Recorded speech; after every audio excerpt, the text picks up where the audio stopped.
Ever get that feeling like you're right on the edge of like a huge wave? Mm. That's kind of what it feels like right now in the world of firefighter PPE, like this surge of new tech and innovation. It's a lot to keep up with. Oh, yeah, absolutely. Raff military textile, they're right there on top of that wave, pushing things forward in terms of protection and how well the gear performs. Definitely. And they're trying to break down what makes them stand out, especially in this article aimed at fire chiefs and safety officers and procurement managers. They start by giving this global perspective. Did you know that the whole market for firefighter PPE, it's expected to reach $3.56 billion by 2030? Yeah, that is a big number, and it's pretty interesting what's causing that growth. It's not just replacing stuff that's getting old, it's more like a global realization of how important really good PPE is for keeping firefighters safe. It's like a rising tide, right? More awareness leads to better funding, which leads to better equipment. Exactly. And as fire departments everywhere are dealing with these increasingly tough challenges, from those big city high-rises to the wildfires that climate change is making worse, the need for top-notch protection, well, it's only going to get bigger. And that's where Raff seems to really excel. They're not just reacting to these changes, they're getting ahead of them. It's like they're saying, look, we see what's happening out there, and we're using that to design the next generation of PPE. That forward thinking is really obvious when you look at their firefighting suits. They're tackling a bunch of threats at the same time: water, flames, and heat. Kind of like those medieval knights with all that armor, just way more advanced, right? Yeah, exactly. And just like knights needed to know their armor was up to standard, Raff makes it clear their suits meet those really strict regulations. For instance, they mention EN 469.2020. And for those of us who aren't experts in all that firefighter PPE lingo, what does that mean? That's the main European standard for firefighting clothes. It lays out all the requirements for stuff like resistance to heat and flames, even down to how much water a suit can absorb. When you're in charge of buying gear, seeing that EN 469.2020 seal of approval, it gives you a lot of confidence. It's like a guarantee, right? This gear has been put to the test, and it works under pressure. Exactly. And on top of that, they cover things like electrostatic properties, super important when flammable liquids are a risk. That's covered by EN/IO 13295.2019. Then there's general comfort and how reliable the gear is, which is EN/ISO 13688.2019.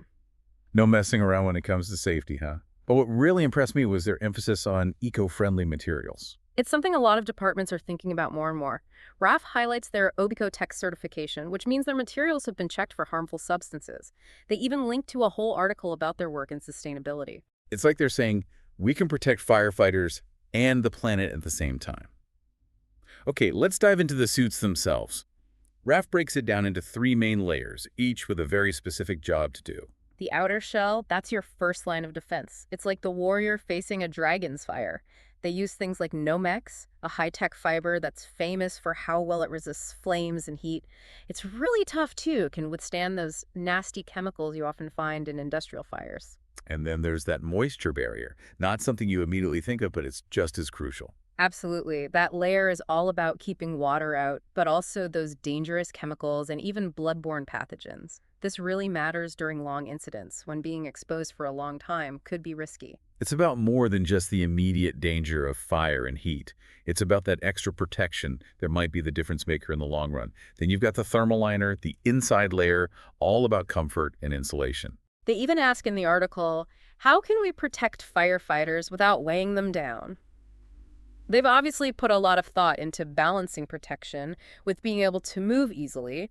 That layer keeps the heat out, but you can still move and it breathes. So it's not just bulky protection. It's about making sure the suit is comfortable enough to actually wear and lets firefighters do their jobs well. Exactly right. And what's really neat is that they don't just focus on the suit. They understand that every piece of equipment works together as a whole system. That's a perfect lead-in because they spend a lot of the article on gloves, boots, and helmets. They really get into the nitty-gritty of how each piece is designed to handle the specific challenges firefighters face. Okay, let's start with the gloves. I mean, anyone who's ever tried to work in those big, bulky firefighting gloves knows even simple things can feel like a wrestling match. Yeah, it's a complaint you hear a lot, and Raff seems to have listened. They talk about using aramid fibers to build their gloves. Aramid fibers. Now, remind me, what are those again? Think Kevlar. You know the stuff they use in bulletproof vests? Aramid fibers are super strong, and they can take a lot of heat. makes them perfect for firefighter gloves. Rat has mixed these fibers with some other materials to make gloves that protect your hands but still let you move them well. It's a tricky balance they're going for, keeping your hands safe but still able to use tools and equipment with precision. That makes total sense. It's not just about raw protection. You got to be able to do those fine movements when things get intense. Right. And then we've got boots. Raff points out that firefighters are often on uneven or unpredictable ground, which is even worse when you throw in chemicals and water. No kidding. Slips and falls are already a big worry for firefighters. Those extra hazards just make things way more dangerous. Exactly. So Raff focuses on a couple of key things when they design boots. First, they use waterproof membranes to keep your feet dry and safe from chemical spills. Second, they use penetration-resistant soles. Those are made to stop sharp things like nails or broken glass from going right through the boot and hurting your foot. It's like you've got another layer of armor, but for your feet. And last but not least, the helmets. RAF sees them as more than just protection from impact. They even suggest that helmets could become like communication hubs in the future. Think about it. Integrated comm systems that let firefighters talk more clearly and reliably, even in those loud and crazy environments you get at a fire. Wow, that's really cutting-edge stuff. Oh, But even without all those fancy future features, they've still got some impressive tech in their current helmets. they talk about using materials that are really strong but also light. It's got to protect you as much as possible without weighing you down. They also emphasize heat resistance, which is vital when you're that close to intense flames. One thing I thought was a neat idea is they've got an optional face shield that you can take off. Oh, that's a good point. We forget that so much communication isn't about words. It's about seeing each other's faces. Being able to read your teammates' expressions can be super important when things are stressful. Exactly.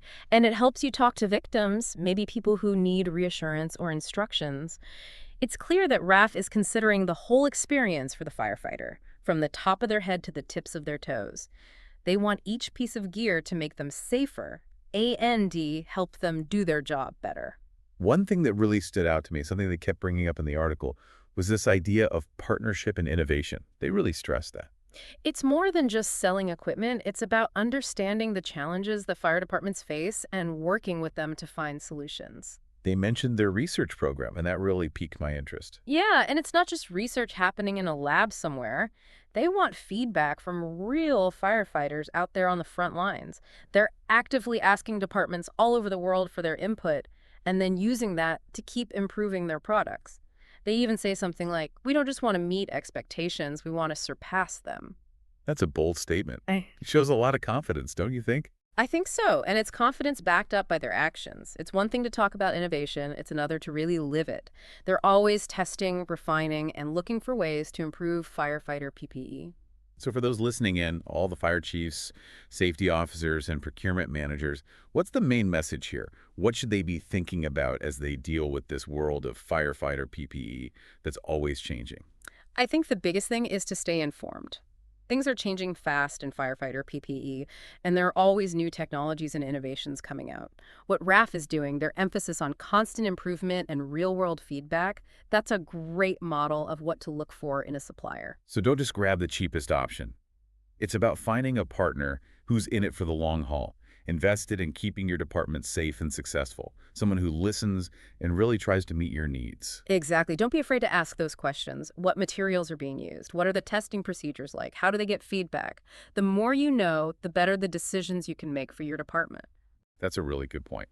Be involved in the process. Don't just be a passive buyer. Take charge of your department's safety and make sure you've got the best possible equipment for the job. And remember, the most important piece of equipment is the firefighter themselves. Putting money into high-quality PPE isn't just about physical safety. It's also about giving them confidence and peace of mind. When you know you have the best possible protection, you can focus on what you need to do. No second guessing or doubts holding you back. That's it. Knowing that you're prepared for whatever comes your way can make all the difference when things get critical. And that peace of mind, it can really spread. When firefighters know they can trust their gear, it can make a difference for the whole department. Oh, definitely. It builds this culture of safety and everyone taking things seriously, being professional. It shows that the department is serious about protecting its most important resource, the people. We've talked a lot about how dedicated RAF is to innovation, but they're not the only ones doing great things in firefighter PPE. Right. And it's really important for departments to shop around, look at what different companies offer, and pick what fits their needs and budget the best. Yeah, it's not one size fits all. What's perfect for one department might not be the best for another. Exactly. Think about the climate, the kind of terrain they work in, and the types of fires they usually fight. All that plays a role in choosing PPE. And you can't forget budget limitations. Good PPE, it's a serious investment, so you need to find that balance between protection and what you can afford. And that's where having those conversations with suppliers becomes so crucial. Don't be afraid to negotiate, look at your options, and really make sure you're getting the best deal for your department. Be a smart shopper, know the market, and make those informed decisions. I think what we really want listeners to take away from this deep dive, the main point, is that the world of firefighter PPE, it never stops changing. It's not something that stays the same. Something that was considered top of the line just 5 years ago, it might be outdated now. Staying up to date is so important.